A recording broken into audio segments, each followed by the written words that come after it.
Hey everybody, this is GGB Carlos Poppers, and today we're going to be getting into the second quarter of this FCS Division II, Division III Packers at SEC Browns. If you guys noticed, this is a pretty long episode today, but we're here for it, so obviously it's going to be very exciting, lots of scoring, but we're here for a very long episode, so might as well get comfy. Let's start back. You remember the last episode had no scoring in it, so maybe this episode's gonna be the exact opposite of that. Lots and lots and lots of scoring. So if you guys like defense, you should have watched it last episode. If you like offense, then this episode's gonna be perfect for you. So the FCS Division II, Division III Packers are gonna punt this ball away. And this punter's one of the best in the Conference Champions Tournament so far. That's how he's played. But this time he didn't go as far as normal. But, again, gets it pretty far away. At least it's not on the wrong side of the 50. And the SEC is going to get it at the 44-yard line. And, anyways, I hope you guys are enjoying this series. It does take a lot of effort to make these episodes. So if you could just hit the like button, that would mean a lot for me. But let's just talk about the SEC. It looks like a very strong team, a team that could make a deep playoff run. But we're going to get to... There's only 4 teams left, and one of them will be eliminated here today. So, 2 days from now, I guess. I don't know. So they go play action on this play. They get pressure on that staff. Everybody launches it downfield. And it is caught. Touchdown. Julio Jones. I really thought that was picked there for a second. But Julio Jones just straight up mossed this man. And they're about to take a 7-0 lead. Matt Stafford launches it deep, and he trusts Julio Jones will get the ball over top of, I think, Pierre Desir. Or Brandon Carr, sorry. I really thought Brandon Carr went up and got that ball, though, so. Very, very interesting. See that he didn't. So, anyways, Lambeau's about to kick this extra point with Dak Prescott holding the ball. It's up. It's good. 7-0 ball game. Anyways, so it's not going great for this FCS Division II, Division III Packers offense so far. Luckily, the defense has been able to bail them out so far, but they really can't do that. They just didn't work out this drive that way. So I think the Packers offense really just needs to get a handle on things, start getting things moving. Definitely seems like they've been out of shape, not playing well. Maybe they're exhausted from playing last week, but they definitely need to get their act together and keep playing on in this tournament. Honestly, though, I have to do this as an exhibition, and I would just love if Madden could make me a tournament-style thing, because then I wouldn't have to ask questions about injuries. You could just do tournament style, and it'd be all okay. It'd all be fine. But Madden decides to not make this easy on me whatsoever. I feel like a lot of people would like a tournament style, too, so that they could play with their friends. Like, all the friends could come over, and we could do a tournament style thing instead of just doing exhibition games. I feel like a tournament style would be cool. And then you could randomly draw opponents, stuff like that. But I just would really like a tournament style, Madden, if that would be helpful. But looks like they're going to go run here. And they do. And they just, get automatically stuffed. And they don't realize they're running against probably one of the best defensive lines in the tournament. Chris Jones, Fletcher Cox, Myles Garrett, and Daniel Hunter, maybe? I don't know who that last guy is rushing the passer. Von Miller most of the time takes over for it. But Jimmy G definitely looks like it's going to run here. 2nd and 10. He has time to throw, which is weird because Von Miller is X-Factor. Adam Thielen gets the catch, but, goes absolutely nowhere, bringing us up a 3rd and 10. And they definitely need to get a hang of it offensively. They've done absolutely nothing, really, most of the time. They just end up punting the ball away. They've really done an absolutely horrible job of doing anything offensively. But 3rd and 10, let's see if Jimmy G can, do something. It's time to throw. He does get it off to Adam Thielen, but Thielen fumbles it. Luckily, one of their offensive linemen is able to recover it, pick it up and make sure it's not a huge alley Marpet. Good job by alley Marpet having the hindsight to pick that ball up, make sure an SEC Brown didn't get it. But they are going to be punting this ball away once again. And Thielen gets rocked. And luckily, Ali Marpet has the awareness to go get that ball. But could have been a big play by the SEC. Forced fumble. But unfortunately, the guy that forces the fumble is unable to recover it. So that's unfortunate for the SEC. But they do force down, so they will be punting this ball away. Punts it. Oh my gosh, that's horrible. From considering he was one of the best punters last week, pinning him deep. That was a bad punt. If you didn't know, Casey Hayward Jr. is the punt returner. It's a normal. It's weird, but we're here for it. It's definitely not normal that you don't normally get to see punters return stuff. You get receivers and running backs. But Casey Hayward Jr. is actually the returner for this team, so it's definitely a little bit weird. If you didn't know, the returner for the Packers is Tyreek Hill. So, if you're new to the series, you should check out all the other episodes. They're all really interesting and fun to watch. Doing this for a long time, unless we just do the math. So that'd be 32, 33, 34. So this is the 35th episode of the series. There's going to be about 10 more after this. So, wait. No, 35th. Let me do the math. Okay, 16 times 2, 32, add the time 33, 34, 30. So this is the 35th installment of this of this series.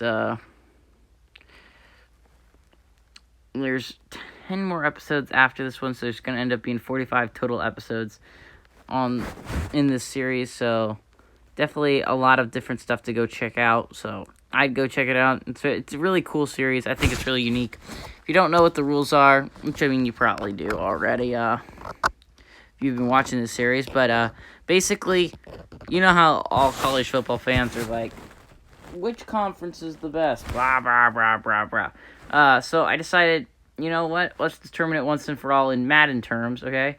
So I put all the different conferences into different teams, like the SEC, that's these Browns right here. The Big 12 was the San Francisco 49ers, and ACC's the Buccaneers, Big 10's the Titans, and, stuff like that. So we did the Power 5 conferences, the Group of 5 conferences, the Independents, and this team right here is the smaller schools. So FCS Division 2, Division 3, any team that doesn't fit in any of the other categories fit in here. 3rd and 10, actually, FCS Division 2, Division 3 Packers forced to stop here. But anyways, I decided to settle once and for all. I don't know if it's once for all, since I'm going to do a tournament like this every year. Which conference produced the best players. And right now, the SEC is the number 1 overall seed. Number 2 seed's the Big 10. Number 3 is the ACC. And actually, this team's the number 5 seed. They knocked out the number 4 seed Pac-12 last week. And so they definitely pulled off the upset last week. It's going to be a little bit more difficult here today, considering how talented the SEC was, and they just got lucky on a lot of things in the Pac-12 game, and the matchup just worked out better for them. But the SEC's winning 10-0. Anyways, I hope you guys think this is as exciting of an idea as I think it is. I think it's a really cool idea. I plan on doing it every year, so definitely takes a lot of work and effort, considering that there's 4 quarters and there's so many games, considering there's 12 different teams. But it does take a lot of work, so if you guys could just go down there, hit the subscribe, like button, comment, anything really. I plan on doing this every year, so definitely if you like this series, check back next year around this time. I mean, I'm just doing this now because I think it takes a coronavirus has just made it, like, there's not much to do, so I thought I should do this series. I mean, I did it last year for myself, but I thought it was cool, so I thought I should post it to the channel. Oh, Locolome. That was the best name I've ever seen. But anyways, the FCS Division 2, Division 3 Packers have had an absolutely horrendous day offensively. Luckily, the defense has been pretty consistent. Stopped the SEC a lot of the times. Forced them to only 10 points so far. So Fortunately, though, both the touchdown and the field goals come in the 3 minutes they've been playing so far. So they go run here again, and they immediately get tackled. Like, I don't even know what the point is. Like, what are you trying to do there? You're obviously failing at it. So just don't stop failing at it. Is that hard? I don't know, but I feel like it's not. 2nd and 10. Looks like it's going to be a run again, but I definitely would say don't run the football here. So they said not to listen to my advice and get tackled for 2 yards loss. And Eckler, as you can see by the stats, he's not doing well today. You didn't know, the starting running back is Austin Eckler because he went to Western State Colorado. I don't remember the exact school. It's a smaller school. So if you want to check out these guys' rosters and you're new to the channel, go back.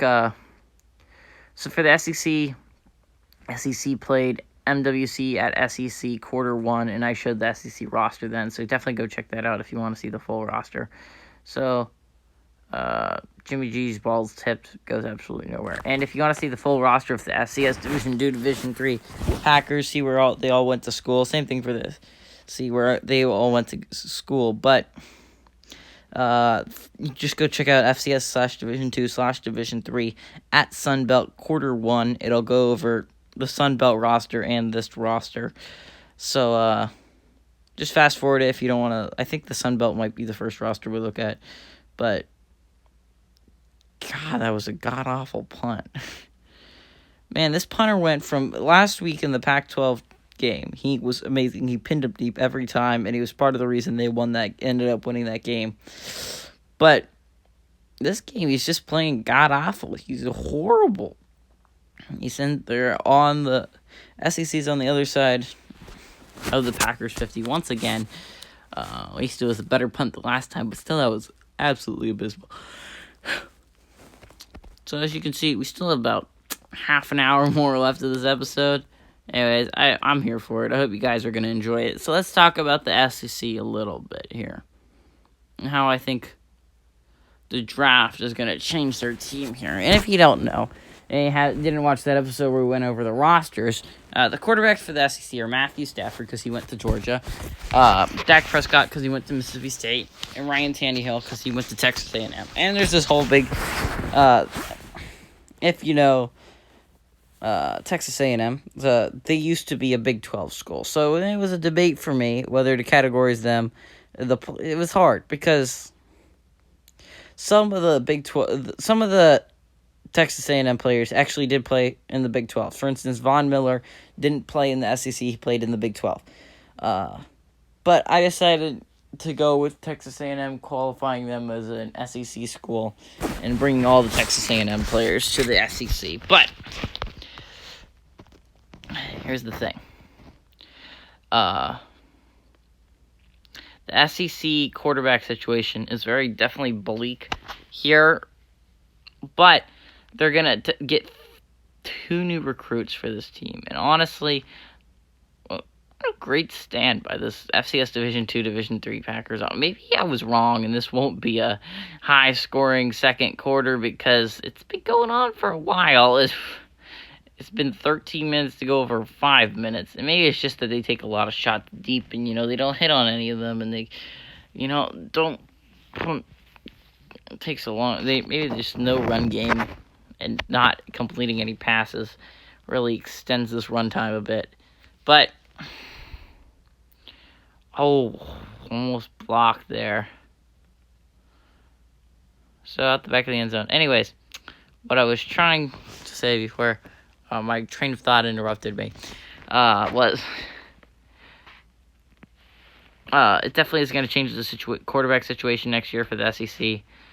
Joe Burrow and Tua Tagovailoa, I'd bet one or maybe both will end up making the roster. Considering I only ever bring 3 quarterbacks onto the roster, because just like there's almost no chance that 2 get hurt. There's no need to bring in 4. It's just unnecessary.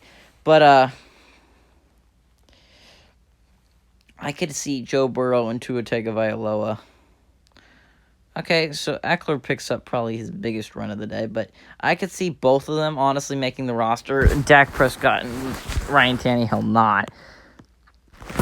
I mean, the only quarterback this year to make the roster for any Power 5 team, I believe, was the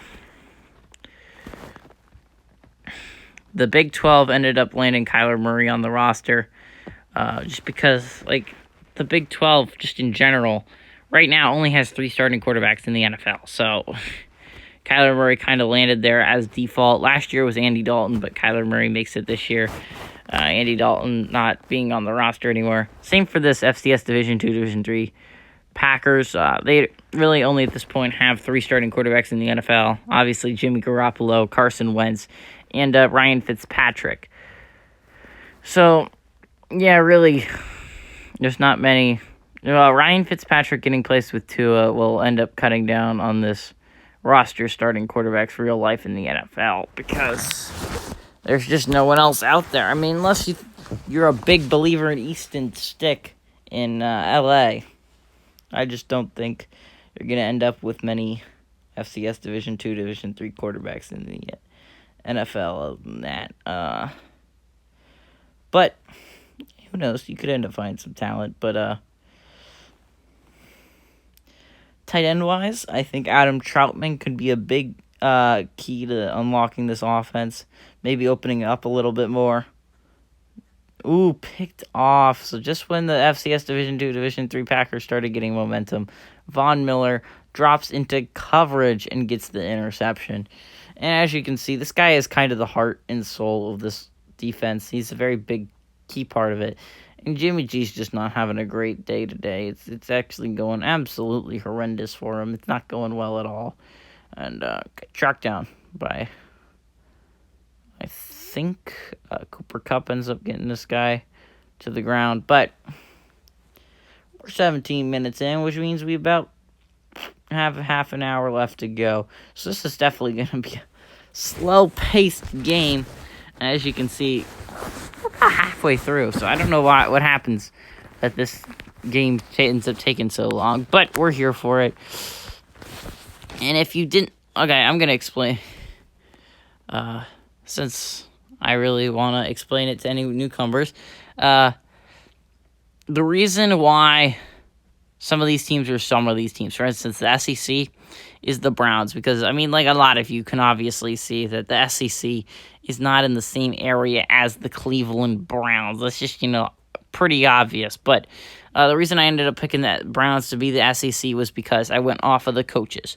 And I thought, which coaches went to which colleges, okay? So I wanted to make this as realistic as possible. Because coaching, a lot of people consider it the fourth element of, say you have the offense, defense, special teams, and a lot of people consider coaching that fourth element of football.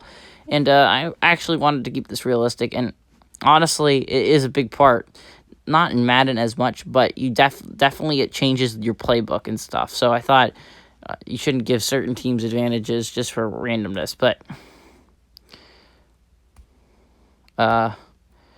the SEC's the Browns because Freddie Kitchens actually went to Alabama. And then, Tennessee's Mike Vrabel for the Titans. And actually, I gotta tell you more stuff about it because a lot of people who are huge Big Ten fans will know that last year there's multiple Big Ten coaches in the NFL. One of the big ones is Frank Reich.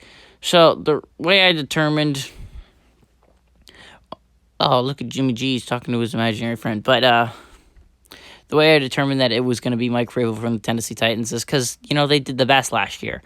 And the best head coach ends up getting the position. So the 1 seed, the Browns, ended up...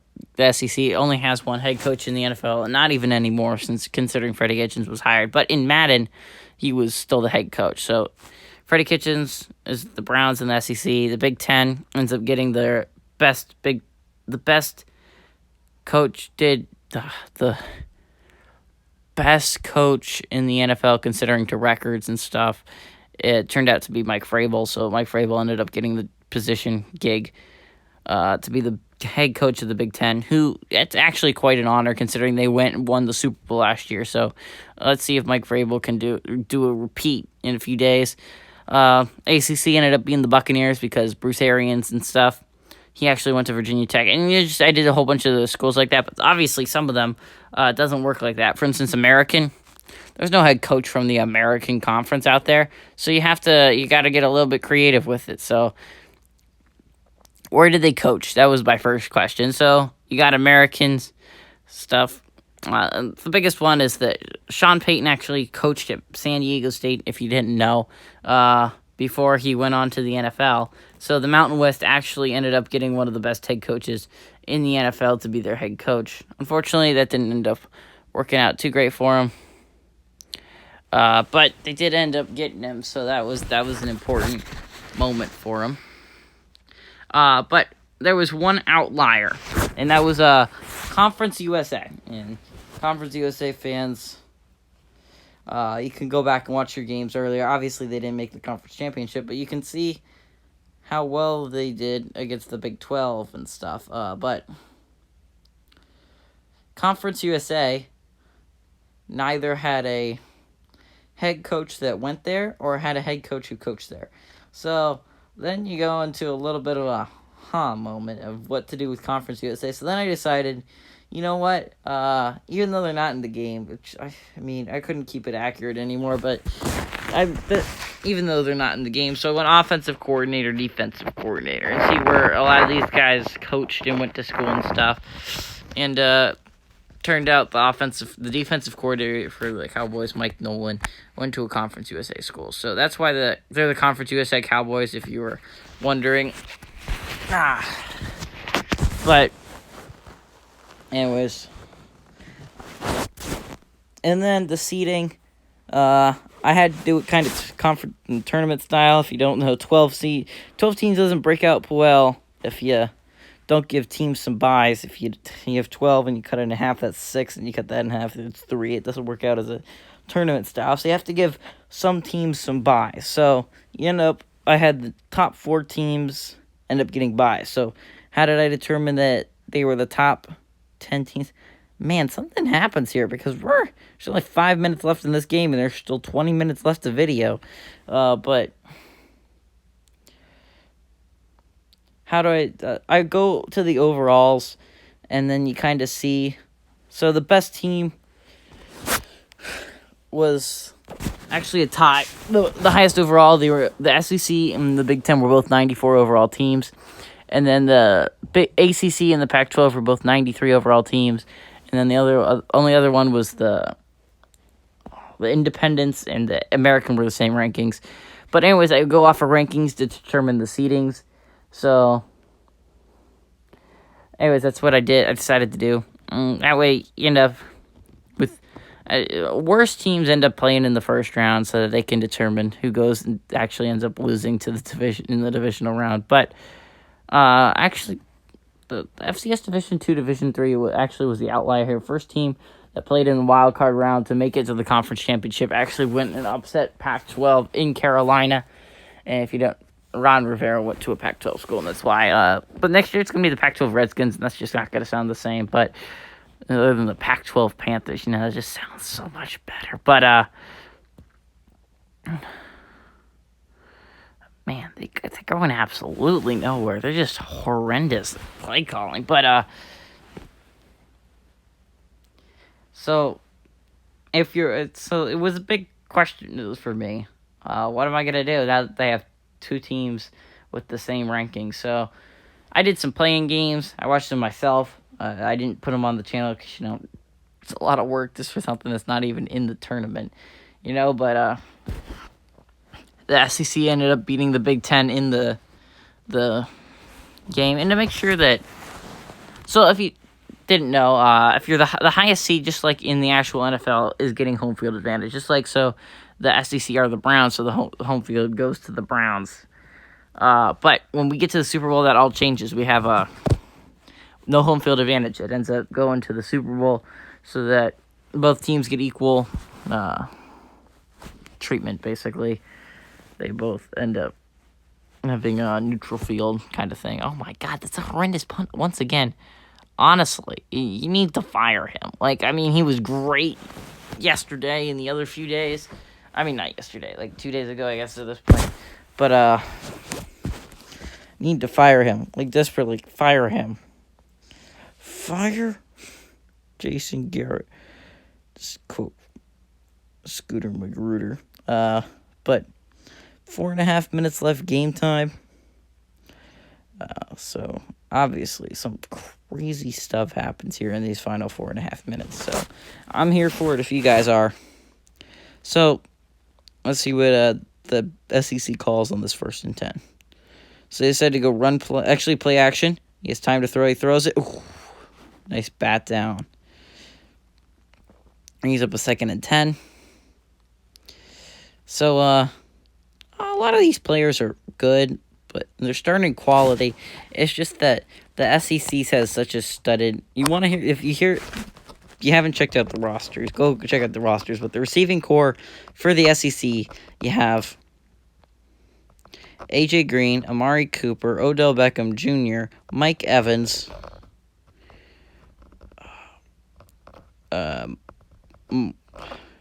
Julio Jones.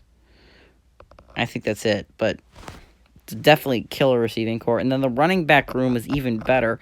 You have Derrick Henry, Nick Chubb, and Alvin Kamara, who are all useful in their own situations, and it's honestly one of the best running backs rooms in the entire game, and probably the only team that uses all three regularly. I mean, as you can see, Derrick Henry's only had 1 carry today, but that's 1 carry more than most third-string guys get. 1st and 10, let's see. So they go play action here again. Matt Stafford has time to throw, but he's finally under pressure, and he actually ends up getting sacked by Akeem Hicks. And yeah, they do actually have some star-studded on this offense, the defensive line. Unfortunately, they don't have any superstar X-factors like the SEC does on defense. On offense, they got Adam Thielen. That's really it. I think that's the only one they do have. Cooper Kupp does have a superstar power. But so Akeem Hicks actually ends up beating the offensive tackle, which is, again, the SEC has one of the best offensive lines in the tournament. It's definitely going to be interesting to see if the FCS Division II, Division III Packers can claw their way back into this thing. But if you don't end up having offensive production, you're not going to get this to work. So, actually, they end up getting another tackle for loss for Nick Chubb in 3rd and 21. And here's where I think I'd bring a blitz if I was the SCS Division II, Division III Packers. You can't let Stafford sit back there all day. We all know that he's a good enough quarterback that he can carve you up if you sit back there all day. And if you don't, though, NFL power rankings are... So, I'm a crazy man here, but I think the Lions are going to do really well next year. And anyone who puts them at like 29 or 30, that's ridiculous. The Lions have such star-stud on offense, especially adding DeAndre Swift to the lineup. Crazy star power, and they just refuse to go. So, actually, Stafford throws on the run, but I think he was ahead of the line of scrimmage. So, it's going to end up being a penalty, against Matt Stafford. Yeah, you got to accept it. 4th and 25. So, definitely, I don't think they're in... Although, I don't know. Lambo's a pretty good kicker, but I just don't think you can do that here. So, 44-yard line. It's a really long field goal. It's super long. I don't think you can kick this if you're Lambo. But they're going to try kicking it from their own side of the 50. They snap it. He kicks it. It's up. And it's good. What a kick by Josh Lambo. The best kicker left in this tournament after Justin Tucker in the Big 12 were disqualified. I mean, not disqualified. I'm sorry. That's something different. They were eliminated from the tournament. I don't know if you can even be disqualified from this tournament. What happens if your conference lose conference status? I don't know what would happen there. But they're going to kick this ball off again. 2.5 minutes left remaining in this first half, and it's just, I mean, honestly, the first quarter was scoreless. It was a honestly boring quarter to watch, but it was a very close game. But that's not the case anymore. No more close game here. I mean, yeah, technically the FCS Division 2, Division 3 Packers can definitely claw their way back in this game. And it could definitely happen. But, it's definitely been a different second quarter than it was first quarter. It's been a huge difference here. So, 14 minutes approximately, 15, I guess, more.